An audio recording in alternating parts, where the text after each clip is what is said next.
ये सारे कवरेज कर दिया हमारे बहुत ही 30 मार्क का बच्चों के लिए। अब हमारे पास जो मोस्ट ऑफ द पॉपुलेशन है वो हो सकता है कि 97 से नीचे आए। उसके पीछे हमारी भी बात है कुछ, क्योंकि हमने पूरा कोर्स कंप्लीट नहीं किया है अभी, तो मैं एक्सपेक्ट भी तुमसे नहीं कर रहा हूं कि तुम 99 परसेंटाइल से ज्यादा ले आते इस बार या 97 ले आते। तुमको तो मैंने बोला था कि सिर्फ अटेम्प्ट दो बस, तो तुम्हें एकदम डरना नहीं है, क्योंकि मेरे पास इतने सारे बच्चे हैं लास्ट क्लास में, मैं डिस्प्ले कर दूंगा एक दिन लाके, जिन्होंने फर्स्ट अटेम्प्ट में लास्ट ईयर 92 परसेंटाइल लाया। डीसी में पढ़ रहा है कंप्यूटर साइंस इंजीनियरिंग, ये मतलब DTU दिल्ली टेक्नोलॉजिकल यूनिवर्सिटी, बहुत बड़ा कॉलेज है, IIT से भी ऊपर है। IIT दिल्ली के बाद इसका पोजीशन आता है प्लेसमेंट में, दिल्ली में ये कॉलेज है। इसमें एडमिशन लिया, फर्स्ट अटेम्प्ट में उसका आया 92। उसको मैंने बोला बेटा जान लगा के पढ़ाई करना है तेरे को, तेरा हो जाएगा। सेकेंड अटेम्प्ट दिया उसने और वो इसको पहुंचा दिया कहां पे, 98 प्लस पे। उसका DTU में हो गया भाई, हाँ दिल्ली का था इसलिए। लेकिन इस यहाँ पे फर्स्ट में 92, देखो क्या छलांग लगाया यार उस बच्चे ने, 50,000 बच्चों के आगे निकल गया दूसरे अटेम्प्ट में। बहुत सारे बच्चे ऐसे होते हैं, उसको तो मैं एड्रेस कर रहा था, मैं बार बार देख रहा था उस बच्चे को, तो इसीलिए मैं बोल पाया उसे। तो मेरे पास सामने बैठ के पढ़ रहा था कॉलेज में, बार बार आता था वहां जो पास मेरा था ऑर्गेनाइजेशन वहां पे, और बार बार उसे मैं बोल रहा था बेटा तू हो जाए, कर देगा। और देखो 40,000 बच्चों से आगे निकल गया वो तुरंत से। तो फिलहाल ये मैंने क्यों बताया, क्योंकि तुम्हें ये बात समझ में आए कि पास्ट डेटा है ऐसा हमारे पास कि जो इसका पहले अटेम्प्ट खराब हुआ था वो सेकेंड अटेम्प्ट में बहुत ही बढ़िया किया। लेकिन मेरे पास इससे ज्यादा डेटा ऐसे बच्चों का है जो फर्स्ट अटेम्प्ट में 97 परसेंटाइल और उससे ज्यादा लाया था, सेकेंड अटेम्प्ट में खत्म हो गया। सेकेंड अटेम्प्ट में खत्म हो गया मतलब यार मार्क्स कैसे ला रहे हैं जानते हो, 89। पागल हो गया था ये लोग, अपने आप को समझ लिया हम एनआईटीएन हो गए। सेकेंड अटेम्प्ट में बर्बाद है, एडवांस बर्बाद है। तुम्हें ये काम नहीं करना है, तुम्हें एडवांस के लास्ट डे तक भी उतना ही मेहनत करना है जितना तुम फर्स्ट अटेम्प्ट से पहले किए थे। ये जीवन का एक ऐसा लड़ाई है, तुम्हें सिर्फ एक बार लड़ना है भाई।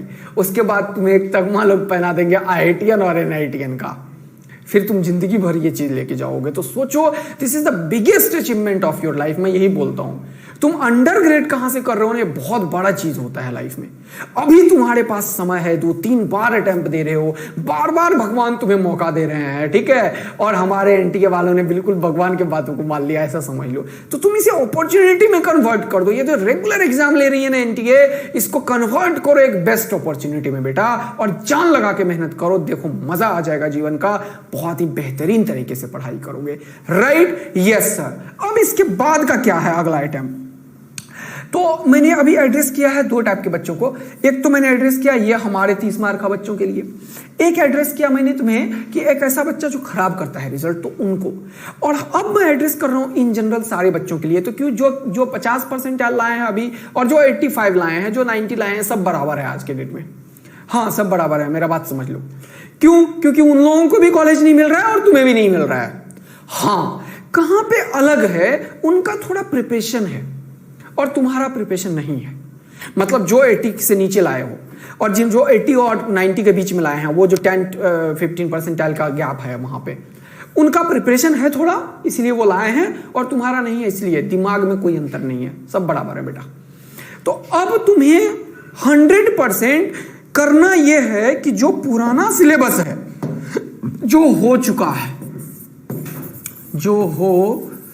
चुका है उसके पीछे लगना है, और न्यू सिलेबस जो बचा हुआ है, न्यू सिलेबस जो बचा हुआ है उसे भी करना है, उसे भी करना है। तो अब का प्रिपरेशन 2 तरीके से चलेगा, एक जो हो चुका है और एक न्यू सिलेबस, उसे भी करना है।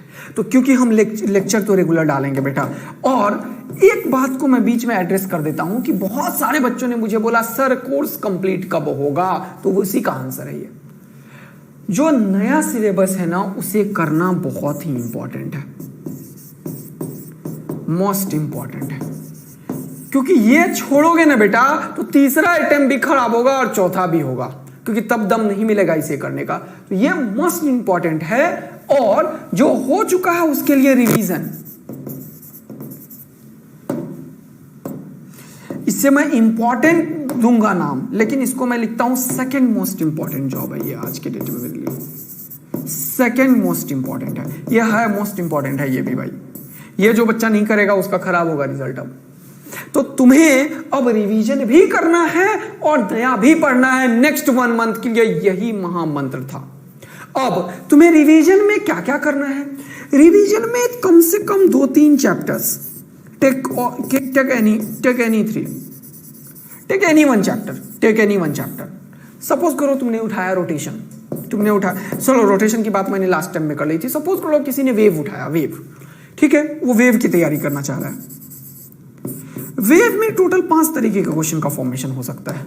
वो वेव को तैयार करेगा, पहला वेव इक्वेशन को अच्छे से पढ़ेगा। वो क्या करेगा? वेव इक्वेशन को अच्छे से पढ़ेगा। वेव इक्वेशन से रिलेटेड सारे क्वेश्चन कर डालेगा। दूसरा, वेव इक्वेशन के बाद जो सुपरपोजिशन और इंटरफेरेंस के क्वेश्चंस होते हैं उसे वो करेगा।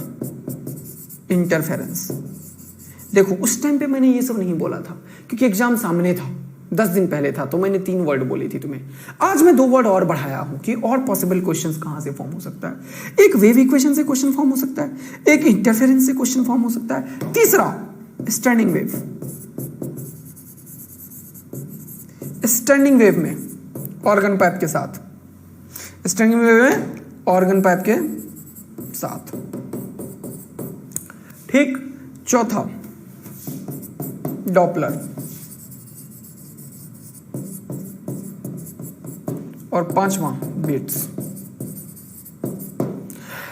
अब तुम्हें अगर वेव को पूरा अच्छा तरीके से तैयार करना है बेटा, तो स्टिंग वेव और साउंड वेव 2 चीज हो गया, दोनों की तैयारी हो जाएगी। एक चीज इसमें अभी मिसिंग है, लाउडनेस पे कभी कभी क्वेश्चन आ जाता है, एक छोटा सा क्वेश्चन होता है लाउडनेस पे। तो अब तुम्हें वेव इक्वेशन के 1 क्वेश्चन करने हैं, इंटरफेरेंस के 2 क्वेश्चन करने हैं, स्टैंडिंग वेव के 3 क्वेश्चन करने हैं। तो देखते हैं, 3 क्वेश्चन इसका कर लिया स्टैंडिंग वेव का, इंटरफेरेंस के 2 कर लिए, वेव इक्वेशन के 2 कर लिए, ठीक। डॉपलर इफेक्ट के 3 क्वेश्चन किए, काफी वेरिएशन है इसीलिए। बीट्स का 2 क्वेश्चन कर लिया। कितना क्वेश्चन हुआ? 3 2 5 5 3 8 8 और 2 10 और 1 11 क्वेश्चंस तुम्हें करने में कितना टाइम लगेगा मुझे ये बताओ। 11 क्वेश्चंस तुम करोगे, तुम्हारा वेव पूरा अच्छे से तैयार हो जाएगा। तुम्हें अब रिवीजन सिर्फ और सिर्फ क्वेश्चंस के थ्रू करना है। जो हो चुका है उसकी बात कर रहा हूं मैं किसकी बात कर रहा हूं? जो हो चुका है, जो तुमने कर लिया है, उसका रिवीजन बेटा अब ओनली न्यूमेरिकल्स, क्योंकि मैं तुम्हें बता दूं, तुम 1,00,000 बार थ्योरी पढ़ लो, तुम्हारा सिलेक्शन नहीं हो सकता। थ्योरी से सिलेक्शन नहीं होता है, सिलेक्शन करने के लिए न्यूमेरिकल आना चाहिए तुम्हें। And numerical solving approach is totally different and theoretical understanding is totally different. Otherwise board का हर एक बच्चा जो 99% लाता, वो टेस्ट में, मेंस में और एडवांस में हमेशा क्रैक करता। ऐसा कोई पास्ट रिकॉर्ड नहीं है। बोर्ड में बहुत सारे बच्चे 98, 99, 95, 97, 98 लाते हैं और उनका सिलेक्शन तक नहीं होता मेंस और एडवांस में, क्योंकि वो वहां पे अप्रोच डिफरेंट है और कॉम्पिटिटिव इन्वायरमेंट का अप्रोच डिफरेंट है। यहां पे सिर्फ न्यूमेरिकल पूछा जाता है। कितना भी फिजिक्स तुम्हें आता हो, यदि तुम प्रॉपर न्यूमेरिकल का प्रैक्टिस, अंडरस्टैंडिंग, कॉन्सेप्ट्स डेवलप नहीं किए हो, तुम नहीं कर पाओगे। तो तुम रिवीजन कैसे करो ना मेंस और एडवांस के लिए, that is most important thing तुम्हारे लिए है अभी। और जो मैं बोल रहा हूं तुम्हें वही फॉलो करना है। मैंने बोला था तुम्हें कि तुम्हें वही करना है जो मैं बोल रहा हूं अब, ठीक। नेक्स्ट मंथ पता चल जाएगा। 2 अटेम्प्ट तो और है ना यार। मेरा अगर बात नहीं हिट किया तो तुम मुझे जो मन होगा वो बोलना, तुम फ्री हो बोलने को, राइट। लेकिन अभी 1 महीने मेरा बात मानो, एक दिन तुम्हें रिवीजन भी करना है, तुम्हें डेली के लेक्चर पढ़ने हैं। डेली का लेक्चर मोस्ट इंपॉर्टेंट है और रिवीजन सेकंड मोस्ट इंपॉर्टेंट है। रिवीजन को कैसे करना है? सिर्फ न्यूमेरिकल से करना है। सर हमें कॉन्फिडेंस ही नहीं है, हमने चैप्टर ही नहीं पहले पढ़ा। तब तो तुम एक बार करो, गो थ्रू करो चैप्टर को, पहले गो थ्रू करो। मोस्ट इंपॉर्टेंट ये पार्ट है। हाँ, लेकिन जो हो चुका है उसकी बात मैं कर रहा हूं, तो तुम्हारे मैंने समझा वेव हो गया। तो अब वेव को कैसे तैयार करें और बढ़िया तरीके से, ताकि वेव का कोई क्वेश्चन नहीं छूटे। उसके लिए वेव के तुम्हें 11 क्वेश्चन अटेम्प्ट करने हैं। कौन से क्वेश्चंस हो सकते हैं? इस बार का जो मेंस का क्वेश्चन है ना, उठाओ बेटा, 5 डेज में 10 पेपर तुम्हें वो दे देगा। कहीं भी किसी भी ऑर्गेनाइजेशन के साइट पे मिल जाएगा। एनटीए ने दे दिया, बाकी छोड़ो, तुम्हें एनटीए ने क्वेश्चन दे ही दिया है तुम्हें, ठीक। तो वहां से उठाओ, उसमें से सारे क्वेश्चंस लगा दो चैप्टर के, 8-10 क्वेश्चन वहीं से बन जाएंगे। और कुछ जो पुराने मेंस के क्वेश्चंस हैं या AIEEE के उससे रिलेटेड क्वेश्चन उसे कर डालो। सर आपका डीपीपी करें या नहीं करें, मैंने बोला ये मोस्ट इंपॉर्टेंट है भाई, जो मैं दूंगा वो मोस्ट इंपॉर्टेंट है, तो ये तो करना ही करना है। इसके साथ पैरेलल में ये भी करना है। सर हमारे पास टाइम कम है, बेटा तुम्हारा काम क्या है? एक डॉक्टर बोले कि ऑपरेशन में नहीं कर सकता, मेरे पास टाइम कम है। एक टीचर बोले मेरे पास टाइम कम है, मैं पढ़ा नहीं सकता। और एक स्टूडेंट बोले मेरे पास टाइम कम है, मैं पढ़ नहीं सकता। तो फिर भाई तेरा काम ही क्या है? तब तुम स्टूडेंट ही कहां से रह गए, राइट ना? ओके सर, ये बात हमें समझ में आ गया, आपने इसे भी बता दिया। अब एक और मोस्ट इंपॉर्टेंट काम है कि ये 11 क्वेश्चन करने से क्या हमारा वेब पूरा तैयार हो जाएगा? अब तो मैंने बोला प्रैक्टिस तो जितना भी कर ले, लेकिन ये मिनिमम रिक्वायरमेंट है अगर तुम्हें एक कॉन्फिडेंस चाहिए, ठीक। चलो, तो अब जो हो गया उसका रिवीजन करना है इस तरीके से, और जो होना है उसको इस तरीके से देखना है, ठीक है। अब तीसरा काम क्या है वो जरा समझो। नहीं, तीसरा काम क्या है वो जरा समझो। अब हमें जो हुआ है उसमें कुछ बच्चों को कुछ आता ही नहीं होगा, तो वो पहले ये काम करो, ये भी मैंने बता दिया है। अब अगला टाइप का बच्चा ये होगा कि वो अब ना तुरंत से मेरा ये सब बात मान के टेस्ट छोड़ देगा और मुझे मैसेज करेगा, सर आपका टेस्ट दूं, सर आपके डीपीपी करूं। मैंने बोला ये मोस्ट इंपॉर्टेंट है, जो मेरा डीपीपी है बेटा, मैं बहुत ध्यान रखता हूं डीपीपी और उसके ऊपर बहुत ज्यादा, डीपीपी एंड टेस्ट। ये नहीं दोगे तो सिलेक्शन नहीं होगा, याद रखना। डीपीपी और टेस्ट सॉल्व नहीं करोगे, चाहे दुनिया का कुछ भी करते रहो, नहीं होगा सिलेक्शन भाई, नहीं होगा अभी के टाइम पे, क्योंकि तीसरा अटेम्प्ट भी देना है भाई मेरे, चौथा भी देना है। कॉन्फिडेंस यहां नहीं है तो अगला इंप्रूवमेंट का स्कोप है ना, अभी से तैयारी तो करो। तैयारी नहीं करोगे, बोलते रहो कॉन्फिडेंस नहीं आ रहा, ठीक। तो कितना भी तैयारी कर लो, कॉन्फिडेंस नहीं आएगा जब तक कि तुम रिवीजन नहीं करोगे। और रिवीजन ऐसे नहीं करोगे जैसे मैं बता रहा हूं, सिर्फ न्यूमेरिकल। अच्छा, ये भी सारा कुछ एड्रेस कर दिया मैंने। अब एक और बात लास्ट का है कि बहुत सारे बच्चों ने मुझे ये बताया कि सर हमारी तैयारी बहुत ज्यादा थी, हमने बहुत सारा चीज कवर कर लिया था, लगभग 90% सिलेबस कवर कर लिया था, लेकिन हमें कॉन्फिडेंस नहीं था। क्योंकि बेटा तुमने थियोरेटिकल तैयारी की थी। तुमने क्या किया था? थ्योरी किया था, थ्योरी, और 2-4 न्यूमेरिकल कर लिए, 2-4 न्यूमेरिकल कर लिया। इससे तैयारी कभी नहीं होता बेटा। तैयारी न्यूमेरिकल से होता है, जहां पे देखते ही दिमाग बोले कि ये क्वेश्चन स्टैंडिंग वेव का है, इक्वेशंस लगा बेटा स्टैंडिंग वेव के, और उसके बाद जो भी आगे का प्रोसेस है उसे फॉलो कर, तब आएगा बेटा आंसर। अदरवाइज थ्योरी पढ़ने से कुछ नहीं होने वाला है। हाँ, कोई क्वेश्चन किया इस 11 में से, अब इस 11 का एनालिसिस इज मोस्ट इंपॉर्टेंट। ये 11 क्वेश्चन जो तुमने किया उसको करके छोड़ देना है क्या? नहीं बेटा, उसका एनालिसिस करना है। एनालिसिस, ये एनालिसिस क्या होता है सर? आपने जो क्वेश्चंस किए उसके सॉल्यूशन को रेफर करो, देखो कि उसका जो भी सोर्स से तुमने किया था वो सोर्स में इसका क्या सॉल्यूशन है, क्या वो तुमसे फास्टर है? अगर वो तुमसे फास्टर है तो उसे अडॉप्ट भी करो और फिर से उस क्वेश्चन को दोबारा से लगाओ। मतलब जितना टाइम तुमने इसको करने में दिया उसका डबल टाइम तुम इसके एनालिसिस में दो। ये एनालिसिस तुम्हें कॉन्फिडेंस देगा। वो जो लैक ऑफ कॉन्फिडेंस तुम्हारे अंदर था ना, ड्यू टू दिस एनालिसिस, तुम्हें क्वेश्चंस का ट्रीटमेंट ही नहीं आया समझ में, क्वेश्चन का अंडरस्टैंडिंग ही नहीं समझ में आया, तो तुम्हें इसके ऊपर काम करना है, राइट? तो समझ में आ गया?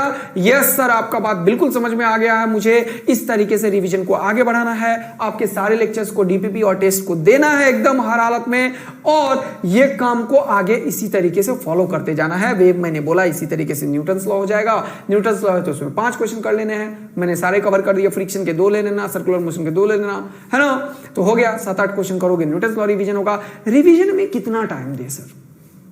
एक सब्जेक्ट में 1 घंटा रिवीजन का टाइम दो अलग अलग टाइम पे दो यार। 15 मिनट बैठ जाओ, एक बार 10 क्वेश्चन लगा लो। 15 मिनट में 10 क्वेश्चन नहीं कर रहे हो तो वैसे भी दिक्कत है तुम्हारा आप तो, क्योंकि एक बार अटेम्प्ट भी दिए, रिवीजन भी कर लिए हो। हाँ, मैं वैसे बच्चे के लिए बिल्कुल नहीं बोल रहा जिसे ये चैप्टर ही नहीं आता, रिवीजन तो वही करेगा ना यार जो पहले चैप्टर किया होगा। यस सर, ये बात आपने बिल्कुल सही बोल दी है। तो बेटा अब हमें रिवीजन का प्लानिंग भी समझ में आ गया है। 1 फिजिक्स में देना है, 1 घंटा मैथ्स में देना है, 1 घंटा केमिस्ट्री में देना है। रिवीजन ही सिलेक्शन है, रिवीजन ही सिलेक्शन है बेटा। रिवीजन करोगे सिलेक्शन होगा, रिवीजन करोगे सिलेक्शन होगा, टेस्ट दोगे सिलेक्शन होगा, डीपीपी दोगे सिलेक्शन होगा। यही सारा चीज सिलेक्शन कराता है, और प्रैक्टिस सिर्फ और सिर्फ न्यूमेरिकल का करना है। यस सर, आपकी बात बिल्कुल समझ में आ चुकी है, हम ऐसा ही करेंगे। ये वर्ड तुम्हारा है और कसम खा लो, नेक्स्ट IIT का कसम दिला के बोल रहा हूं मैं, एकदम इसको रिलीजियसली फॉलो करना बेटा, और इसी तरीके से अपने फर्दर शेड्यूल्स को बना लेना। ठीक, तो अपन फिर से मिलेंगे, और तब तक के लिए बाय बाय बच्चा लोग, इसी को आगे बढ़ाते हैं अब।